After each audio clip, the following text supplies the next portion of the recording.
Hello, audience. Hello, everyone. Hi, speaker. Where's my mic? Oh, it wasn't. Good now? All good? Yeah.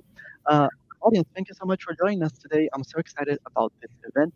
We are going to be talking about the silos today, the best science business. So I have two of the best speakers here. And audience, so my introduction, please go ahead on your side and let us know where you're calling from because we want to see the global footprint of your industry. My name is Eduardo. I'm a marketing manager here at Modern Sales Group. And my job here today is to make sure that everyone is getting the most out of this event. For those new here, welcome to MSP. We are the world's largest and finest community for more than 35,000 members in sales management, leadership, operations, and enablement. We are all about taking the road less travel and bringing you along for the journey with us. Our mission is to help you tackle tough questions and discover opportunities you might not even know exist. We do this through vibrant live sessions like this one. We have an engaging online forum and our must attend summits, and we are expanding an array of in person events nationwide. So we might come to a city near you soon, so make sure to check out our calendar. And as I mentioned, we have in person events, and the next one is the Dreamforce Happy Hour happening on September 17th in San Francisco, right after. The Dreamforce. So I'm gonna put a link in the chat right after I'm done here, so you all can register for it. But that's enough about other events. Let's make sure that we do some housekeeping notes to make sure that we get the most out of this event.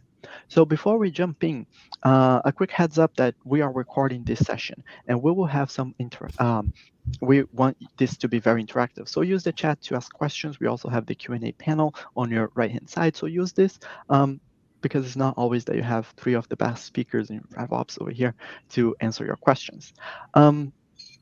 And again, this panel is being recorded and I will send the recording to your email later today. So make sure to check your email. One thing I forgot to mention about Modern Sales Pros is that we have the best partners out there. And today's event is brought to you by the team at Everstage. I have Mike and Venkat here from Everstage. So they're going to give us a quick overview of Everstage in a minute. But if you like what they're saying today, there's a requested demo with our sponsor button at the top of this page. So you can click there and the team at Everstage will get in touch with you. All right, so let's jump into the fun. I have Mike here as our moderator. So Mike, I'm gonna give you the stage and I'm going to go backstage and listen and take a lot of notes. So you can take it from here.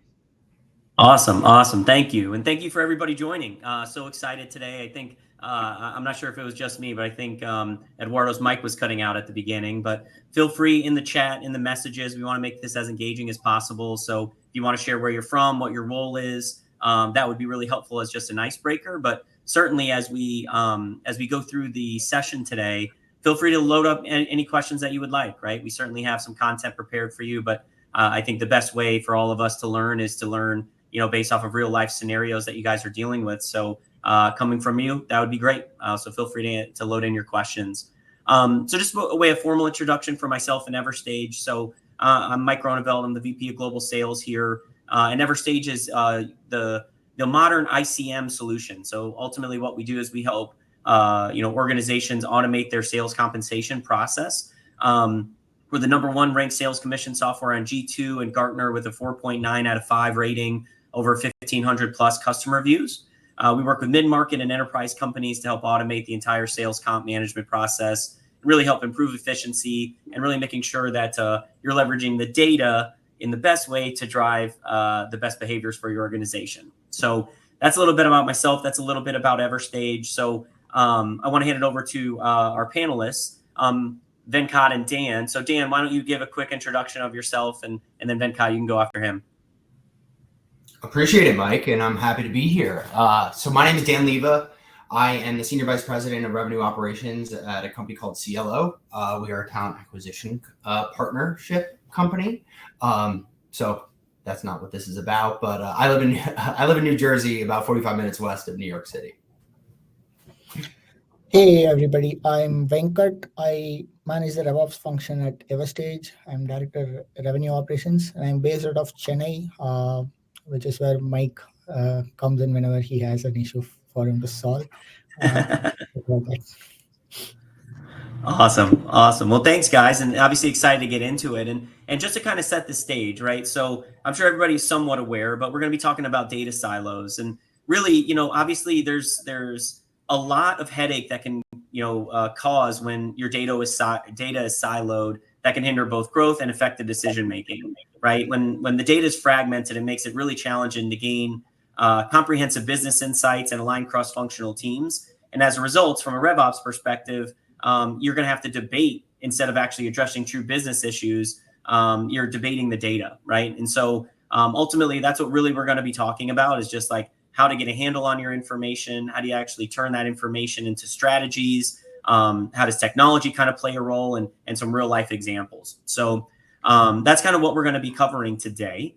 So I guess, to really kind of start things at a high level, right? Why don't we start with you, Venkat? When you think about data silos, talk to me about kind of how you think about that for the business. Yeah, sure. So in terms of very selfishly talking about RevOps, right? If you think about RevOps as a function, it is basically a function that is designed to remove silos of any sort, be it data, decision making, anything, right? So the big ones are obviously the data and the decision making. So when you say RevOps needs to be a strategic partner, if you have data in silos, you're removing one of the major levers that RevOps can use to create those strategic decisions, and you're basically handicapping the entire team, right? So in my mind, it is the bane of RevOps in itself, right?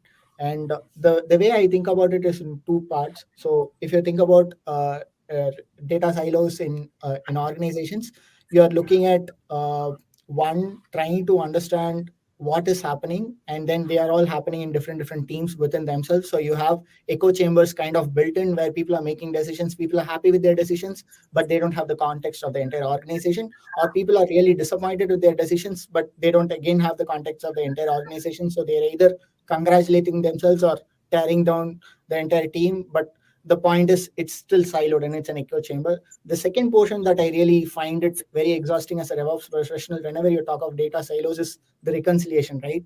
You don't have one team talking to the other. And if you take a GTM motion, it's like marketing, sales, CS, and you don't have the data or the information flowing through. You're talking about just reconciling what marketing claims versus what sales is starting off on versus what SCS is picking up on. And it's just an exhausting process to make those three stories tie together. And it takes away the entire bandwidth of RevOps, which again, is totally going to demotivate the RevOps person to be a strategic partner, because by the time he comes to strategy, he's just done with the day, right? So that's how I think about it broadly. Yeah, Great. so What about you, Dan? Yeah. Yeah, I mean, I think Venkat, you put it perfectly. I mean, the reality is we can't do our jobs. Like we are there for not a value. In my revenue operations leadership position, I built a mission statement for like what RevOps is, and I'll somewhat read on the side. I wrote it originally, but ChatGPT probably could have wrote it better.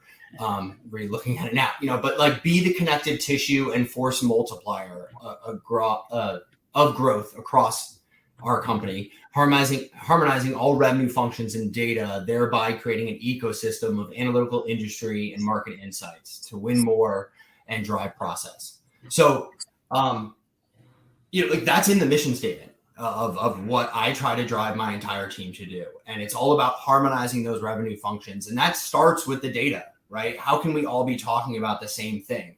So, first issue is really that lack of unified data, where we don't have a full viewpoint of what the customer journey is, what our pipeline looks like, what is our overall revenue performance. And I think in revenue operations, just because of where we sit in the functions that we provide, we're talking about the go-to-market functions and how do we drive those data silos.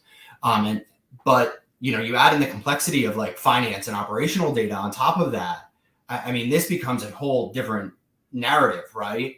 So it just balloons up into all the different challenges across the entire business. So you're building inefficient processes, you're making bad decisions, everyone's misaligned from objectives. And at the end of the day, I think one of the biggest, roles that RevOps plays is proving ROI.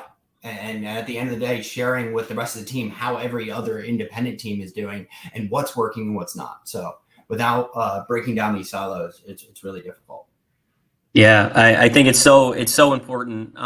As well as, you touch on a lot of I think really valuable information there about how you break down the silos and how you kind of cross communicate, which I know we'll be going into in greater detail today. But let's start by kind of defining it, right? I want to make sure our audience kind of understands it. In my mind, I think data silos are one of the biggest reasons RevOps exists. And if you're in RevOps and you aren't bringing clean data to the table that you can then make actionable insights off of, you're really not helping, drive the business forward, right? So, Dan, I'd love obviously your take on what's the definition and how you kind of think about it. Yeah, I mean, to define, like, silos means that everyone owns their data independently, right? Where a single department or a single business unit is controlling the narrative around where their data comes from, how their data is being reported, and the narrative that then therefore surrounds it. So you have marketing, you have product, you have the BDR team, you have potentially account management, customer success. Like, it can go on and on, reporting whatever datas and success stories that they have. So again, just to reinforce the point I made, RevOps is to harmonize all the revenues functions, bringing all those data pieces together and connecting those different pieces. Yeah, I love it. I love that you even have a mission statement for your team, because I think it's so easy for RevOps organizations to be going from project to project and kind of thinking about things a little bit more transactionally than strategically. And so giving that kind of focus, man, I think that's just really amazing. But Venkat, anything that you wanted to share based off of what Dan had defined? Yeah, so I think his definition is quite spot on. So I won't, add. I mean, I'll probably add on a little more color to that. So in my mind, it is what all Dan said, but I also want to add certain things that I have, encountered in my previous life, right? And even today is you not only have data in silos, you also have then assumptions and certain qualification of data that's getting built on top of it. Hey, I want to report this number this way versus someone else trying to report it a different way. Then that again changes the narrative between teams. A lot of things happen. So when you say data silo, it's data in silos plus the layer on top of which is the narrative that's being built on it, and finally the decisions also that's built on it. All of them get siloed. So yep. Yeah, absolutely. And to kind of dive into more specifics. So I guess Venkat, why don't we start with you here? Can you share some examples of issues that you've encountered in RevOps due to data silos and how it's affected business agility? Sure. So, we can take the lowest hanging fruit. I'm sure, Dan will appreciate what I'm going to pick on here. Let's take the top of the funnel, the marketing, right? So, when you have numbers being reported, so if you have a data that's not really talking to each other and that's not centralized, there's a very, very good chance that the data that you are looking at from, say, a marketing attainment point of view is very myopic. Like, it's very short term and you're talking about attribution that only maybe marketing team is able to appreciate. But if you go to sales and say, hey, marketing did 200%, and sales will be like, hey, no, I didn't get anything of that in my pipeline. Where did that go? So then you're basically not talking to each other. You're just talking about different numbers, right? You're saying, hey, I influenced 200% of revenue, and sales is like, no, I did my own outbounding. Where are you coming from with this data, right? So this is like one portion of it, right? And then you have the second portion, which is like the RevOps side of it, which is like where we are trying to say, hey, no, they actually influence about 50% of your revenue, and these are all the the deals that you're talking about. Then you're basically spending nearly 1-2 weeks on just reconciling this data to make sense between those two teams, make sure these data is consistent. And then you have the third one, which is basically at the end of the day, you also at some point lose conviction on which data is actually correct. Like, you're looking at everything and you're trying to construct a story between the 3 or 4 narratives, and then you don't really have the conviction. You're like, okay, is this the number? Maybe, but this looks the best approximation of the end number. And then you go with that to a all hands or a quarterly business review, and you are again thrown into the bus saying, hey, you RevOps, you don't have the right number. So it's just it's a lot of moving parts for you to deal with. So that's pretty much about what I have on that, right? Yeah, that hits home a lot of different ways. But Dan, share what you're thinking. I loved your is this a number? Maybe, because that's the story right there, right? Of you jump right into it, and it just becomes a fighting, like hopefully with a little bit more these are our professional lives, but so there's no actual fists coming out, but like it's just infighting around whose data is right and what is really the real story that everyone's talking about. And a lot of my role really comes down to connecting the technology pieces. Like that step, not to jump to potentially, but like, we have this data over in Marketo. We have this data coming out of Salesforce. We have this data coming out of our Salesforce Service Cloud or whatever, all the different areas that we could potentially be grabbing data. And it just becomes a lot of noise in the system of like everyone bringing their own thing to the table, everyone looking at it from their perspective. And kind of like your marketing attribution could be a whole nother modern sales pro conversation if it has not already been already. So we won't go too deep into that, but like those are the challenges. Yeah, Mike, we don't have enough time. Totally. Talk about silos. Yeah. Right. Exactly. But kind of getting back at some of the stuff that I was talking about earlier around even just the conversation of what is going on from a sales to our financial performance. I mean, connecting those dots are so critical. Just understanding we sold X, what did it actually come out to be? Because I work in a services business, which isn't very, it's not very transactional. It can be based on time and materials or just program spend or that have different volume expectations. So, nomenclature of clients and how we look at one thing in one system and another thing in another system to say actually X equals Y. Those are the types of things that I think about when, the data silos. I mean, they're abundant and it can be overwhelming. So I know that potentially could lead us into additional conversation. Yeah, 100%. But I think where my head goes there is obviously the data, what is a number, right? And the data being fragmented. Let's talk about kind of the downside of it. So like, what are some long-term impacts of decisions being made on wrong data, to not only customer experience, but also just revenue operations overall? Yeah, I can jump in. You're unable to scale. You don't know what's working and what's not. So how do I know that we should be doubling down over in this particular part of the go-to-market function and not doubling down in the other part of the go-to-market function? So that's my biggest challenge is all of these different components, right, are data and growth-driven organizations, right? They love, I'm fortunate enough that I work at a company and have worked at companies that do enjoy the data conversation and do want to bring data to the conversation. But it's all at their discretion potentially if we didn't break down these data silos. And that's the biggest, focus is so that we can understand that, what is the trajectory in which we want to grow and what does that mean from an investment standpoint, from a headcount standpoint, and what specific function gets potentially more revenue or more headcount, as I just explained. And again, we want to be a process engine. At the end of the day, we utilize data to drive process to therefore create strategy. And if we don't have the data that we're making the right decisions on, we're not creating the right processes, and therefore we're not establishing the right strategy. So it can lead down to a complete waste of time and it builds mistrust. I think that that's another, we talk about making bad non-strategic decisions, but when teams don't trust each other, that's a breakdown of the entire, your entire go-to-market function. So, and culture and so many more intangible issues that come with that mistrust, to where things can really kind of fall apart very, very quickly. And respect and the strategic decisions that are being made that you don't get buy-in from the entire org because you've lost that trust, because there were mistakes made earlier on.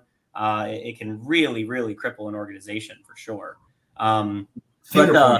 It's just exactly not fun. Yeah, exactly. Or like, these are the numbers that got presented, but I don't really trust it, so I'm just going to keep doing what I'm doing, right? That definitely happens. I'm sure there's people in our audience that have had to deal with that for sure. I know we have. I know I've done that too, Venkat. So I know it happens. So Venkat, to kind of pivot to you, what strategies have you found effective in identifying and breaking down data silos in all the organizations that you've been at?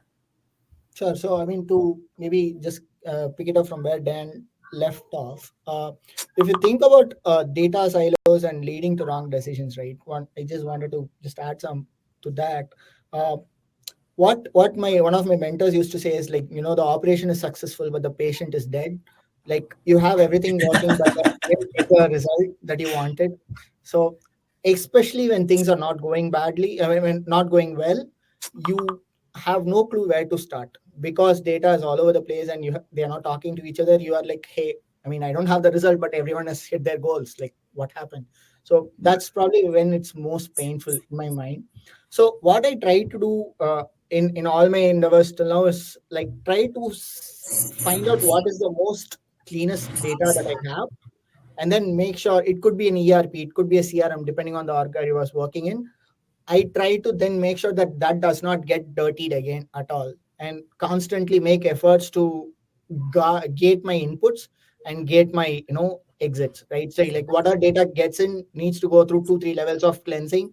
Make sure 3 people have looked at it, check for redundancy, check for whatever it needs to. The context differs from org to org. Like make sure that remains sacred, and then start trying to integrate the other data sources that are coming in with the central data sources to technical integrations, and not like CSV uploads, Excel sheets uploads, and all that. Like make API talk to each other, figure out if there are redundancies through that can be blocked. Those are kind of things. So basically, try to move towards a central data org, and then also tell people and build trust that hey, this central data org is something that you can trust, and make sure that you send data in so that I can also be a partner to you rather than tell you that your data is wrong. You can just trust this data source, and I won't come and tell you that your data is wrong ever. So that kind of build that mutual trust, saying hey, if you take info from here, we are on the same page.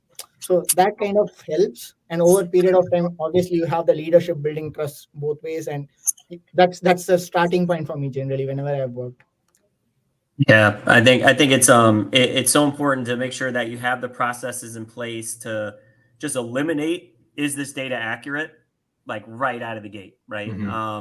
It's so important. And then I think something else that I think is very relevant, and Dan, I definitely want your take on the question, but is making sure that you're speaking the same language, right? Data is coming from different systems, but do you have a way of joining that data and making sure that it's all kind of it makes sense within the whole sphere of all of those, all of those different, platforms, right? So, but Dan, I'd love your kind of take on it. Yeah, and I don't know if I'll have a better saying than Venkat with the operation was successful and the patient's dead. You're making me. This is great.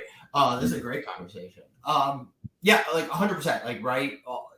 Our goal right now, at least in my function, is to make sure that the majority of our go-to-market data filters through our CRM, which happens to be Salesforce, right? So that we at least are bringing those systems together, so that what's happening in Marketo is filtered through Salesforce. What's happening in our, Eversort, in our contracting process, like everything's filtering through Salesforce. So there does become that one source of truth. And I've also, found it valuable to invest in firmographic data sources, right, that plug into your CRMs, that plug into your customer, your financial, what your operational data, because I think that sometimes like even the name of a client is so crazy that we have one system that uses this, another system that uses this. So companies like Dun & Bradstreet, ZoomInfo, help drive at least a collaboration that say, okay, I don't care what it's named in Salesforce. I don't care what it's named in your financial systems. This system sits across all of it, and we're all talking about Walmart, and it's not Wall-Mart, it's Wall, no space Mart, or in this example. And then sometimes we do need to make some data choices. And so I built it like a quasi data council. I don't think we've ever called ourselves that way. But of the leaders across our financial, operations team, our operational team, which is a weird saying for me to say out loud, but our delivery operational team, that all are our main data sources. And so like we need to make a call on how something is organized. I'm talking about it from the go-to-market perspective, financial and billing is talking about it, and we're bringing together those challenges. So I often find it so, that a valuable recommendation of how to ensure that these data silos are not so much of a challenge. Yeah, and how do you prioritize what battles to pick when it comes to like data hygiene issues in general? Yeah, prioritization is the biggest challenge of talking about data silos, because when everything doesn't talk to each other, it can become overwhelming, and it's one of the things that you just consistently put on the back burner and never get solved. So I mean, candidly, from a go-to-market perspective, I'm always focused on what is our customer data and what is our opportunity and sales data. So if I need to solve anything in the moment, it's those two things, and making sure that we're all talking about what is the impact that we're having on top of funnel and creating pipeline, and what does that look like from the way that we govern our account structure. So to be a little bit more specific. Yeah. Wait, and Venkat, do you have any kind of thoughts about like how do you prioritize the battles of data hygiene? No, I do something very similar to what Dan said. So I think revenue operations in the name itself. So I do focus on the revenue side of things, and then go up like deals, and then go back from there. Deals needs to be like super clean, and then go back from there. Yeah, totally. And I know that it obviously then becomes cross-functional, right? So, and then you're really kind of helping, you got to help kind of bridge data gaps. So, talk me through kind of, any scenarios or any kind of processes that you've had to do when you had to bridge data gaps between departments. Dan, do you want to take that? Shall I take Sure. Again, talking about like the data council that I've somewhat built in a quasi fashion, I think that helps. And I think it's also a potential focus area is, when data becomes a problem, master data management becomes a big thing in companies. And every company that I've been part of, it's been something that's we've tried to roll out, right? Everyone realizes when their data systems aren't talking to each other, okay, let's go invest in a specific technology perspective, potentially something like Snowflake or something else that will bring all these tools together. We'll have one master Tableau dashboard that reports on everything, and it'll be together. The challenges with that is that the outcomes in which we're striving for is exactly what we should be looking for. It's really around the way that process is driven. Often I've found, at least in the companies, master data management just becomes it's a secondary role to somebody's primary role. So it doesn't get the full attention that it might potentially need. And earlier to the conversation that we were having, it's around prioritization. So when I look at 8 different systems that aren't talking to each other and try to merge all 8 different systems at the same time, wow, you'll never get through that. But if I pick 2, merge those together, then add another, now I'm merging 2 again, and it just kind of like work your way through what matters, so that you're picking, okay, let's start with our marketing and our sales data. Then let's add in customer success. Then let's add in financial data and whatever that might need to look like. Yep. So if you try to do all of those things and get 5 different people's opinion, you're never going to get to any specific end result. So I try to chip at it in smaller groups. Awesome. So I like the idea of the council that you talk about. I think it's really, really strategic there. The only thing that I do very tactically is like figure out a way for me to make sure there is one identifier of one system on the other system some way or the other. Like if you want an account, if you're looking at an accounting system, make sure you have a company ID there, or other way, right? You have a account ID on the CRM somewhere, so that when you want to stitch it together, you have something to go, right? Like very tactical, but still making sure these kind of things are there. So when it has to be stitched together, there is something that I can look up and, just do it faster. So that's like a very tactical thing, but yeah, that's also something that I do. Yeah. I love it. I love the context. It looks like we have a question from the audience. So Felicia, it's what would be the best way to determine KPIs across a RevOps team and making sure that implemented processes are followed? So Dan, I'm not sure if you want to take that one first, but you have any thoughts there? Sure. I think that's what sometimes gets lost, and I've done it myself. So this is a conversation, not a suggestion all the time. We forget that like KPI stands for key performance indicators. And then we have 20 KPIs, and then everyone's running to those 20 things. So one, to answer the question, Felicia, determine what are you striving for? 3 to 4 things. What are the main things that matter in each one of these functions, and make those the key performance indicators. And they can evolve over time, right? Once you get one thing down, and our goal is to increase volume, from a marketing perspective of people that open our emails. That's the KPI that we want. Okay, then we can move on to the second. If we need to add something in, now we want them to respond to those emails. Okay, that's a secondary KPI, but let's, tackle one problem first, and let's move in that most specific way. But then, what are actually the KPIs? I think that they change over time. One, I think there's a master governing. I mean, sales, you got to be bringing in new business and revenue, so that should always be a KPI. But those ancillary of like what we're all trying to strive for, they can evolve over time. But it's really around like, what is the goal of that of your business in the next 12 to 18 months, and really having those conversations with those individual leaders and saying, okay, what do you want to accomplish? What does good look like for you? And then therefore, what does this KPI mean for the other teams, right? So that we're governing you on the opening rate of this, the emails that are getting sent out. Well, what does that do what is that therefore leading to from a sales perspective? So. What about you, Venkat? So I'm not really too big on KPIs, like in terms of monitoring them. So what I typically do is, so RevOps is built of multiple functions, right? We have markups, sales ops, CS ops, whatnot. There are a bunch of. So what I typically do is I have certain metrics that I hold sacred across these different functions. And I have, say there are 3 people reporting to me. I have one person responsible for 2 or 3 of those metrics to always stay correct. So if it gets called up in a queue, we are saying, hey, that number seems wrong, then it's that person's responsibility to fix it. And if they have it multiple times wrong, then basically they have failed in their performance of keeping it clean, right? So obviously holding them accountable to certain hygiene at some reportable numbers, I feel has kept people on toes. So that again across, I can split it by 5 if I have enough bandwidth. If I have only 3 people, then it's bunched together, two metrics per person or something like that. So it just becomes easy for me to say, hey, you're accountable for that number, and if that's messed up, go fix it. That's your problem to solve, right? So then just breaking the big problem down to smaller things that I can hold people accountable to. Yeah, and I love it. I love both that context. And I think the only thing that I would add to it is develop a cadence, Felicia, around how you're going to be keeping track and following up and articulating those KPIs at a regular occurrence, right? Part of your question is, making sure that the new processes are followed.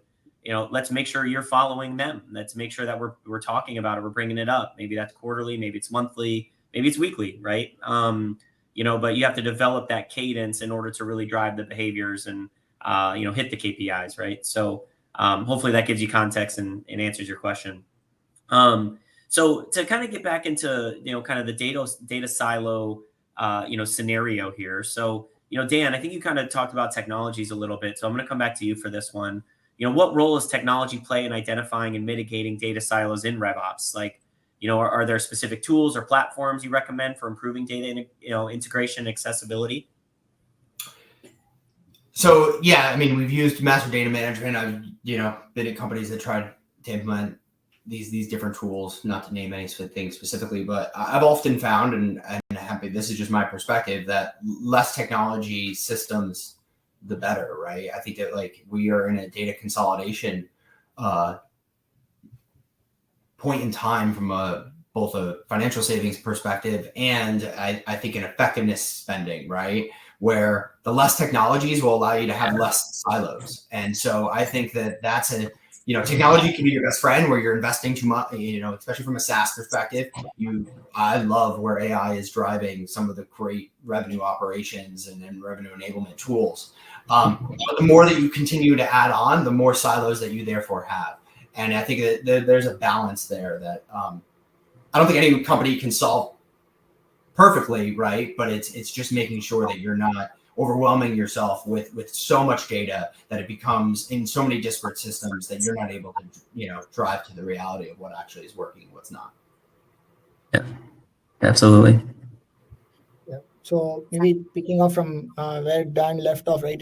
It's amazing how many people, how many RevOps works when you wake them from sleep, they'll tell you this is the solution, centralizing all the data sources, but such a difficult thing to do in reality. Bringing data together is the hardest battle. I would also agree. So the way I think about technology and data is looking at data warehouses, data lakes, and making sure everything comes into one place, and then figuring out when you add on to that, you figure out if where does it go into the data warehouse. You're always thinking, okay, hey, this is the central source. How does it fit in? How does it fit in? And always trying to do that. But yeah, I mean, technology proliferation is really like the most painful thing of a RevOps job. You can't say, hey, I don't want it, and you can't say, I'll take everything, because like both of them are painful. And yeah, it's a constant battle, I guess. Yeah. And if you're at like a growth, the best time to solve these data challenges are when you have less data and like scale up. And I think that's, I've been fortunate enough to work at companies that are of a decent size scale. And then we try to implement this, and it's like, the cat's already let out of the bag. They're, in this situation, so much to tackle. So if anyone's on the call that's working, in a smaller organization that has a few different challenges and a few different data silos, it's a good time to tackle those issues now before it gets too unreally, Yeah, and I think for those organizations, I can't agree more. Like, you have to set the right foundations early on, or else you're going to be playing from behind. But I also I would want to bring up, and Dan and Venkat, if you have any kind of thoughts on this, but sometimes every RevOps person is strapped for time, right? You got projects on your plate all of the time, and a lot of things foundationally that are kind of to prepare you for the future, like Dan is mentioning, those can get kicked off to the side, right? Because there's these pressing priorities that are just getting dumped on your plate day after day after day. But that doesn't mean that it's not important. And so from my experience, really being able to articulate to your leadership why you need to actually take the time to focus on building these foundations, and what happens if we don't, will allow you to get that focus and put yourself into a better spot to be able to make your personal life easier at work, right? And so it's not the easiest thing to maybe not work on that most mission critical, that blazing fire at the the top of the building where your cat is, but it doesn't mean that you shouldn't put the fire hydrant outside the building to begin with, right? Right. So it can, you can get ahead of it. So Dan and Venkat, I'm not sure if there's anything that you guys want to add to that, but I think it's so important. Yeah, I couldn't agree more, Mike. So we resonate with you completely there. Yeah, I mean, I'm fortunate enough, again, sitting in RevOps, you see everything. Or that's at least your job, so you should be seeing everything. If you don't, step one. So, bringing that holistic voice, and to your point, Mike, just highlighting that early on in the conversation, and being that value add that's looking at the entire function in totality rather than the fire of the day is so critical from your role. And it's going to help you move from less tactical to more strategic, which can ultimately help you grow your career if you show that you're even thinking about the long term like that, right? So instead of just putting out fire after fire after fire. Yep. Awesome. So as we kind of wrap up here, I wanted to leave you guys with a very specific example of how one of our customers, Diligent, had massive data silos, and how Everstage kind of helped them, solve this. So, again, what Everstage is, we're a incentive compensation management solution. So we help organizations bring in a variety of data from multiple data sources, massage that information, and then calculate commissions is like our core function. But then we also need you to up level, right? And you want to, use your compensation to be able to answer very important questions. Excuse me. But also, make sure that you're driving the right behaviors, right? And so we had a customer, Diligent, who was using a previous solution. It was a legacy player called Exactly. And essentially it was calculating the commissions, but it was essentially just a pay slip for reps. And so Diligent needed to unify all of their performance data, not just compensation, but performance data all under one roof. And so questions that Jose at Diligent had were, did we overpay or underpay against our planned sales commissions? How is quota attainment across different regions and sales teams? Are they on track? How did SPIF programs we launched create any business impact, right? What's the follow-up to the SPIF that we rolled out, right? How do we close the loop on it? What commission percentages were paid against the biggest deals the company had closed, right? These are all questions that are very reasonable for leadership to ask. And when you purchase a solution, you would want to be able to answer them, but it's a lot easier said than done, given that their data is coming from a variety of different sources, right? And so that's what we really kind of help them kind of understand. And so I'll quote, what Jose, the VP of RevOps, said. we're finally able to move past being tactical to actually strategic in our role with Everstage, because all data and reports are there. Their dashboarding interface is as powerful as any BI tool in the market, and allows me to bring data that I want to create reports instantly to be shared with our leadership team and other stakeholders. So I think that's a microcosm of kind of what we've talked about today, where it's you bring in all of the information to be able to answer very strategic questions and report back on what is the reality of what is going on in a very clean way, concise way that actually drives better output and drives better, performance in the future. So wanted to leave you guys an example. It's obviously a little bit of a shameless plug of Everstage as well, but I'll leave that as it is. So I think that's kind of what we have for you. Unless Dan, Venkat, if you have any kind of closing thoughts, we unless there's any questions from the audience as well, we can go ahead and wrap things up here.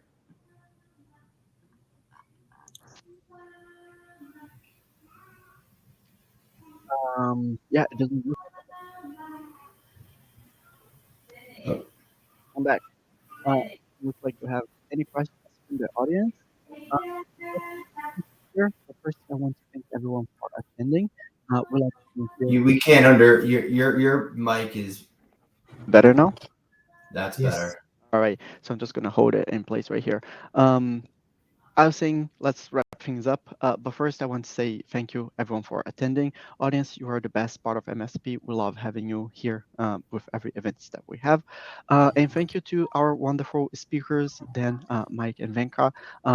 You're doing great stuff. So thank you so much for your knowledge here. Audience, again, this was recorded and you will receive the recording right later today while the MSP team make sure that everything is in place for you. I took a lot of notes. I have a lot of key takeaways for you, audience. And also thank you to our partners at Everstage. If you like what the speakers talked about today, you can request a demo with Everstage by clicking the button on the top of this page, and the team will get in touch with you later today. Speakers, we can go hang out backstage. Audience, thank you so much for joining me here today. Bye-bye. See you next time. Thank you, everyone. Thank you.